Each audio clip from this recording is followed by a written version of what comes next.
आज हामी विश्व प्रसिद्ध नेपाली पर्वतारोही निर्मल पूर्जाको दुःखद समाचारबारे कुरा गर्दैछौं। प्राप्त जानकारी अनुसार निर्मल पूर्जा पाकिस्तानको काराकोरम क्षेत्रमा रहेको ब्रोड पिक हिमाल आरोहणका क्रममा हिमपहिरोमा परेर निधन भएको बताइएको छ। यो खबरले नेपाल मात्र होइन विश्वभरका पर्वतारोहण प्रेमीलाई स्तब्ध बनाएको छ।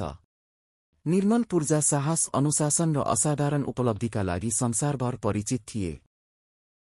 उनले सन् 2019 मा विश्वका 8,000 मिटरभन्दा अग्ला सबै 14 वटा हिमाल केवल 6 महिना 6 दिनमा आरोहण गरेर नयाँ विश्व कीर्तिमान कायम गरेका थिए।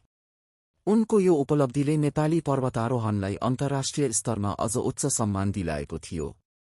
उहाँ पूर्व बेलायती गोर्खा सैनिक पनि हुनुहुन्थ्यो।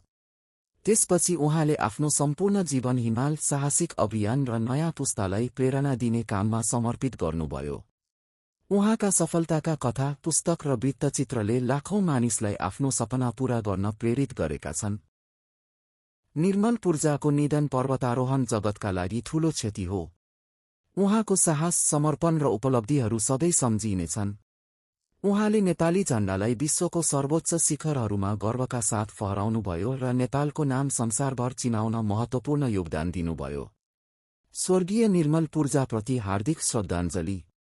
उहाँको आत्माले चिरशान्ति पाओस् र शोकसन्तप्त परिवार तथा सम्पूर्ण शुभचिन्तकमा गहिरो संवेदना व्यक्त गर्दछौं।